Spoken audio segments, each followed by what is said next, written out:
magantay lang kayo. Magantay kayo lahat. Sigurado, next week, number 1 na kami. Tanginan nyo.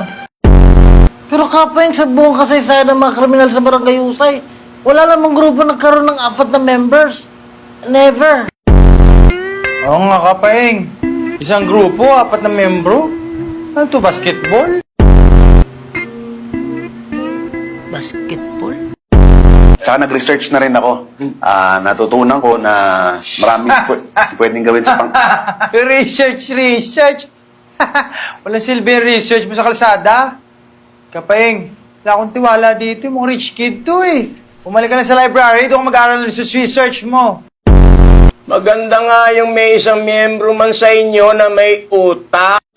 Wala namang nagsiseryoso sa inyo na hinuhold up ninyo. Ginugulpi ka nga ng babae eh. Ate yan. Wala naman daw kayong kinikita eh. Gago ka.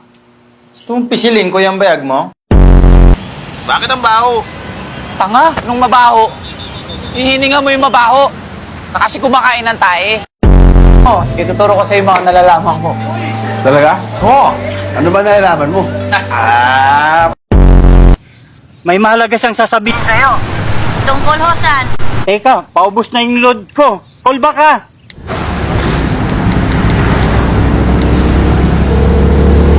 Hello? Hello? Sino to? Nakikita mo to? Ganda, di ba? Tignan mo lang ng mga mata mo, ha? Yan.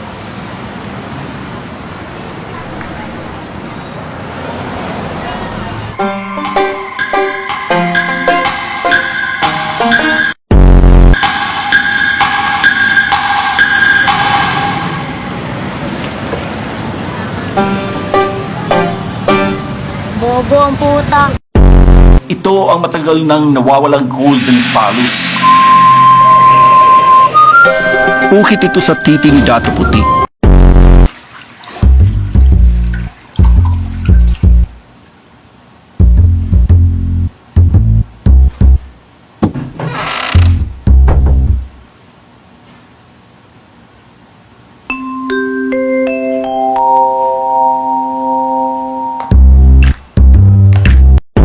Isa ka rin natin kumain.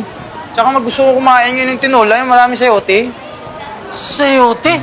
Di ba papaya nilalagay sa tinola? Papaya! Sa tinola!